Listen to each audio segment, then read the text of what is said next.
డబ్బు, అనారోగ్యం, ఉద్యోగం, వ్యాపారం, అప్పులతో బాధపడుతున్నారా? మీకోసమే లాంచ్ యువర్ ఫ్యూచర్ ప్రోగ్రామ్.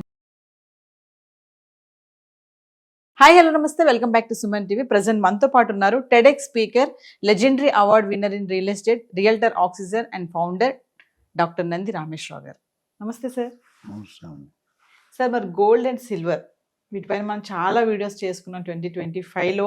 మళ్ళీ కొత్త సంవత్సరంలో మళ్ళీ ఏంటి నవీన గోల్డ్ అండ్ సిల్వర్ మీద వచ్చింది అనుకుంటే రేట్ అలా పెరిగిపోతుంది ఉన్న పలంగా. గోల్డ్ యాక్చువల్లీ మనం అనుకున్న దానికంటే మన అంచనాలు దాటి వెళ్ళిపోయింది.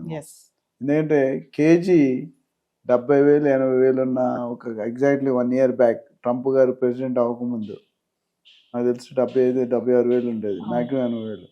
అలాంటి 1,47,000కి వెళ్ళింది ఇవాళ. ఆల్మోస్ట్ డబుల్కి దగ్గర ఉన్నాం. దీనికి కారణాలు అనేది అనేకమైన కారణాలు ఉన్నాయి. అదేవిధంగా సిల్వర్ చూసుకుంటే 2,65,000 పర్ కేజీ. అంటే నాకు తెలిసి నేను పుట్టిన తర్వాత గత 5 దశాబ్దాల్లో ఇప్పుడు చూడండి చేంజ్. అటు గోల్డ్ కానీ ఇటు సిల్వర్ ఎప్పుడు కూడా గోల్డ్ కంటే 10% తక్కువ ఉండేది. ఇది 10 గ్రాములు 80,000 ఉంటే ఇది 70,000 అంత ఉండేది కేజీ. అలాంటిది గోల్డ్ మించిపోయి ఆల్మోస్ట్ 1,00,000 పైన తేడా వచ్చేసింది. అంటే ఇది పతనానిగానే నాకు అనిపిస్తుంది. ఎందుకంటే విరుగుట కొరకే. సో ఎక్కడ ఆగుతుంది అనేది చెప్పడం ట్రూ గుడ్. అయితే నెక్స్ట్ క్వశ్చన్ రెడీ మైండ్లో ఏమవుతుంది, ఎంత వరకు వెళ్తుంది? దాదాపు 2.93 lakhs అయితే టచ్ అయిపోతుంది. మరి 6 లక్షలు అది నేను చెప్పలేను, 6 లక్షలు. బట్ డెఫినెట్గా సిల్వర్ అనేది ఆల్మోస్ట్ 3 lakhs అండ్ గోల్డ్ అనేది 2 lakhs దాకా ఛాన్స్ ఉంది. అయితే సార్, మరి ఇప్పుడు అమెరికా వెనెజులా వార్ ఎఫెక్ట్, మరి అది వార్ కాదమ్మా, ఇన్స్టెంట్ షాక్. అంతకుముందు వీడియోలో కూడా చెప్పాను, నరేంద్ర మోడీ గారు ఇంక్రిమెంటల్ డోస్ ఇస్తాడు. అంటే ఆయన ఎఫెక్ట్ అనేది మనకు కనిపించదు, చిన్నగా మెట్టిపోయి మెట్టి చేస్తే ఇడ్డుకుపోయి అది అనుభవం ఉన్నవాడు. అక్కడ పెద్ద ఆయన ఉన్నాడు కదా, పెద్ద ఆయనకి ఆమె తక్కువ పుట్టాయి దిగిందా లేదా అనేది ఇంపార్టెంట్. ఆ విధంగా చూసుకుంటే వెనెజులా అనేది వార్ కాదు, it's instant shock. And war begin అవడానికి ఒక స్టార్టింగ్ పాయింట్ అనుకోవచ్చు నా ప్రకారం. అంటే దాని ఇంపాక్టే ఈ ప్రైస్ రైజింగ్ కారణం అనుకోవచ్చు అంటారా? కొంతవరకు ఉంటుంది. వార్ ఎందుకైంది, ఆయిల్ గురించి అవుతుంది. మార్కెట్లో స్ట్రాటజీ ఏంటంటే డీజిల్ పెట్రోల్ వాడితే పొల్యూషన్ ఎక్కువ వస్తుంది. దాని తర్వాత లేటెస్ట్ ఇప్పుడు ఏమైంది, ఈవీ, తర్వాత గ్రీన్ ఎనర్జీ, దాని తర్వాత రెన్యూవబుల్ ఎనర్జీ, సోలార్ ఎనర్జీ, ఇవన్నీ కూడా వాడుకుంటే ఆయిల్ తాలూకు ఆల్మోస్ట్ రిప్లేస్మెంట్ చేయొచ్చు. కానీ అది ఆ మాత్రం జ్ఞానం ఉండాలి. ఆయిల్ లేకపోతే మొత్తం అయిపోద్ది అనుకోవడం ఒక భ్రమలో ఉన్నాడు ఆయన. ఆ భ్రమ నుండి బయటికి రావాలి. ఎందుకంటే దానికి ఆల్టర్నేటివ్స్ ఆల్రెడీ కనుక్కున్నారు, ఏది డీజిల్ పెట్రోల్కి. సో ఒకటి జీడిపి, ఒకటి యుద్ధాలు, ఒకటి ఇన్ఫ్లేషన్, ఒకటి bank rate, repo rate. And మీకు తెలుసో లేదో, ఇంతకుముందు గోల్డ్ అనేది ఆడవాళ్ళు కొనేవారు. దేన్ని కొనేవారు, ఆర్నమెంట్స్ కొనుక్కున్నారు. ఇప్పుడు మారిపోయింది, ఇన్వెస్ట్మెంట్ రూపంలో కొంటున్నారు. సిల్వర్ కూడా ఇండస్ట్రీ యూసేజ్ అయిపోయింది. సో అది ఇప్పుడు ఇవన్నిటితో లేటెస్ట్ బ్యాంకులు కొంటున్నాయి బంగారాన్ని.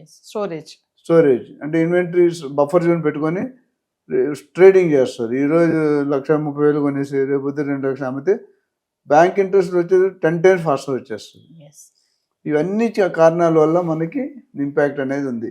సో కొనుక్కోవాలి. నాకు ఇవాళ మన ఎపిసోడ్ ముందు కూడా వచ్చింది, ఇప్పుడు 2 calls, గోల్డ్ ఎప్పుడు తగ్గుతుంది. నేను దేవుణ్ణా అని చెప్పిన రేవంత్ రెడ్డి గారు యూఎస్ క్యాబినెట్లో పొజిషన్ ఇవ్వవు, కనుక్కొని చెప్తానని చెప్పి స్టాండర్డ్ అయ్యారు. అంటే ఇప్పుడు సంక్రాంతి పండుగ వస్తుంది, మరి ఫెస్టివల్ టైంలో తగ్గుతుందని మొన్నటి వరకు అనుకున్నారు. మరి ఒకేసారి ఇంత ఇలా పెరిగిపోవడానికి అంటే ఇంకా పెరిగితే ఛాన్సెస్ ఉన్నాయంటారా? రజనీకాంత్ గారిది, కమల్ హాసన్, నా చిన్నప్పుడు ఎత్తుకు పై ఎత్తు అనే సినిమా వచ్చింది. మనం ఒకటి అనుకుంటే జరిగేది ఒకటి జరుగుతుంది. సో ఏది చెప్పినా ముందుకెళ్తే గొయ్యి వెనకొస్తున్నాయ్యా. బట్ డెఫినెట్గా నాకైతే సంగీతాలు, నా అనుభవం ప్రకారం, నా పర్సనల్ ఒపీనియన్ ప్రకారం పెరిగే సూచన. ఎందుకంటే పండగ అనగానే అలంకరణ అవసరం, కొనుక్కోవాలి. కొనుక్కున్నట్టు సొమ్ము తక్కువ టైంలో సొమ్ము. జనరల్గా చూసుకుంటే గోల్డ్ కొనేవాళ్ళు తగ్గారు. అత్యవసర పెళ్ళిళ్ళు, లేకపోతే ఫంక్షన్లు, బర్త్డేలు, మ్యారేజ్ డేలు తప్ప నార్మల్గా మోయే ఛాన్సులు చాలా తగ్గిపోయాయి పర్సంటేజ్ అనాలిసిస్ చేస్తే. అంటే చూసే ప్రేక్షకులకు ఒక డౌట్ ఉంటుంది సార్, ఏంటంటే ఇంత ఇలా పెరిగిపోతుంది బంగారం ధర, మరి ఇప్పుడు కొనుక్కోవాలా వద్దా, మరి కొన్న వాళ్ళ సంగతి ఏంటి, కొనుక్కోలేని వాళ్ళ సంగతి ఏంటి, ఇంకా పెరిగే ఛాన్స్ ఉన్నాయి, తగ్గే ఛాన్సెస్ ఉన్నాయి, బంగారమే కానీ సిల్వరే కానీ, మరి వాళ్ళకి ఏం చెప్తారు సార్? అది మనం యాక్చువల్లీ మన ప్రిడిక్షన్ బియాండ్. మనం ఏమనుకున్నాం అంటే 1,50,000 అనుకున్నాం, ఇప్పుడు 2 లక్షలు మార్చాం.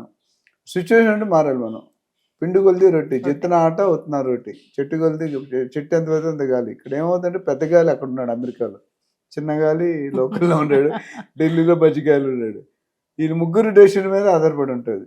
అయితే ఓవరాల్గా సమ్మరీ కనుక చూసుకుంటే ఎవరైనా కొనుక్కున్న డెఫినెట్గా కొనుక్కోవాలని చెప్తాను. ఎందుకంటే ఇప్పుడు 1,47,000 ఉన్నది 2 లక్షలు అయితే అవడం ఖాయం. Maybe next 6 months or 5 months, నెలకి 10,000 లెక్క వేసుకోండి, అంటే 2 లక్షలు దాటుతుంది. అంటే సిల్వర్ ఏమో 3 లక్షల వరకు వెళ్ళిపోతుంది అంటున్నారు సార్, మరి బంగారం ఏమో 2 లక్షల వరకు వెళ్ళే ఛాన్సెస్ చూడొచ్చు అంటారు. ఉన్నాయి. ఎందుకంటే తగ్గిన 10-20% కంటే ఎక్కువ తగ్గదు. Yes. ఇప్పుడు ఏ రేటుకి వెళ్ళినా ఒకేసారి 50% అయితే తగ్గిపోదు. అంటే ₹1,00,000 2 లక్షలు అవ్వదు, అంటే 2 లక్షలు 1,00,000 అవ్వదు. 10,000 20,000 30,000 ఈ లాస్ట్ 1 yearలో చూసి అదే ట్రెండ్ చూసాం కదా. Yes. డెఫినెట్ గా పెరిగే ఛాన్సులు ఎక్కువ, తగ్గే ఛాన్సులు తక్కువ. అంటే ఈ టైంలో సార్ మరి గోల్డ్ పైన ఇన్వెస్ట్మెంట్ చేస్తే అంటే అవసరం అయితే కొనుక్కోమంటారు, అనవసరంగా కొనుక్కోవడం మనకి కంపల్సరీ అప్పు చేసి అయితే కొనుక్కోవద్దు అని చెప్తాను నేను. Coming to investment sir, investment పెట్టుకోవచ్చండి. ఎందుకంటే రియల్ ఎస్టేట్ కొద్దిగా ఇటు ఉంది, కొద్దిగా స్టాక్ మార్కెట్ ఎప్పుడైనా పతనమే, అంటే ఎప్పుడైనా బాగా పెరగచ్చు. బాగా తగ్గొచ్చు. ఇప్పుడు మన కాలంలో మీ కాలంలో పెళ్లి చేసుకుంటే ఒకటే భర్త ఒకటే భార్య, ఇప్పుడు పెళ్లి చేసుకుంటే 6 నెలలు. అది ఎందుకు ఇక్కడ కూడా 6 నెలలు ఏమవుతుంది ఎవరికి తెలియదు. మన ఎగ్జాంపుల్ కస్టమర్ నచ్చపోవచ్చు, బట్ ఎంజాయ్ చేస్తారు. నేను right example for right shoot.